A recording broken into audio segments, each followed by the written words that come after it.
आप तो कश्मीर के सदर रियासत रहे हैं, युवराज रहे हैं वहाँ, फिर भी कश्मीर के तमाम लोगों से बातचीत हो रही है सरकार की, आपको क्यों नहीं शामिल किया जा रहा है इसमें? हम 18 वर्ष वहाँ राज्यपाल, रीजेंट, सदर रियासत राज्यपाल रहे।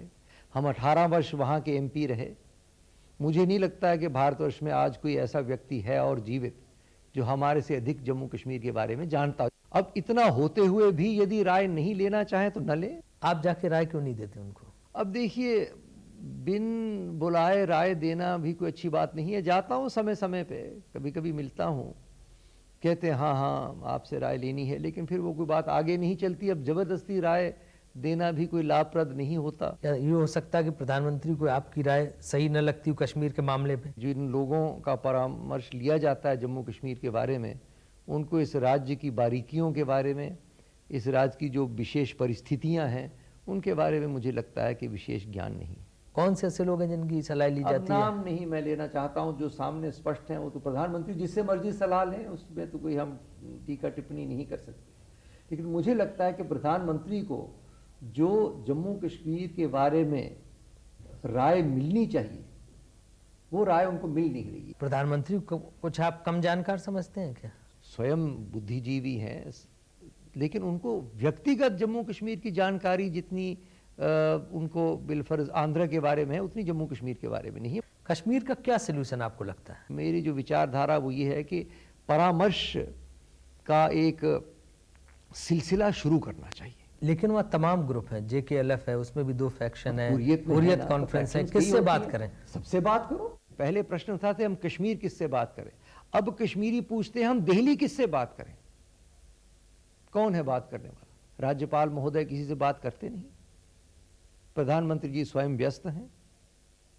जिन लोगों को उन्होंने लगा रखा है, और मुझे नहीं लगता ऐसे स्तर का कोई व्यक्ति है जो वाकई इस किस्म की बातचीत कर सके, तो कौन बात करेगा?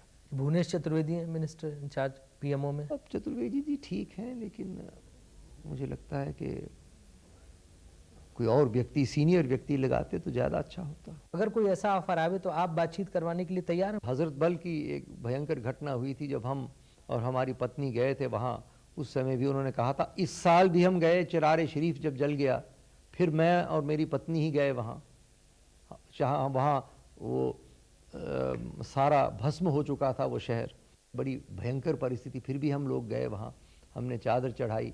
उस वक्त भी हमने कहा था कि भाई अगर देश चाहे तो हम बात मध्यस्थता करने को तैयार हैं। मैंने ये भी कहा था कि भाई हम पाकिस्तान जाने को भी तैयार हैं आवश्यकता हो तो, लेकिन यहाँ से कोई रिस्पांस नहीं। आप तो अभी काफी यंग नजर आते हैं, चुस्त दुरुस्त नजर आते हैं, आपने क्यों छोड़ दी पॉलिटिक्स इतनी जल्दी? हमारा जीवन 18 वर्ष के चक्कर में चलता है राजीव।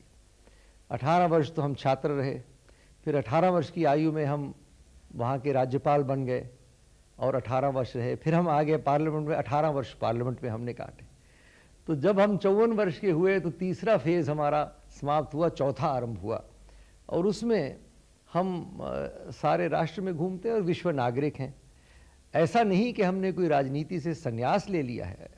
यदि कोई ऐसी परिस्थिति होगी तो संभव है कि हम फिर से सक्रिय राजनीति में आ भी सकते हैं। PM अगर आपको दोबारा भेजें तो आप जाना चाहेंगे कश्मीर राज्यपाल होके? मैं तो, मुझे लगता है कि मुझे तो राष्ट्रीय और अंतर्राष्ट्रीय क्षेत्र में ही कार्य करना चाहिए। मतलब आप विदेश मंत्री बनना चाहते हैं? मंत्री बनने का मुझे शौक नहीं है, लेकिन मैं अगर कोई देश की सेवा कर सकता हूं और अगर मुझे लगे कि भाई ऐसी परिस्थिति कोई बनती है जिसमें मैं देश की सेवा कर सकता हूं, तो मैं किनारा कशी नहीं करूंगा।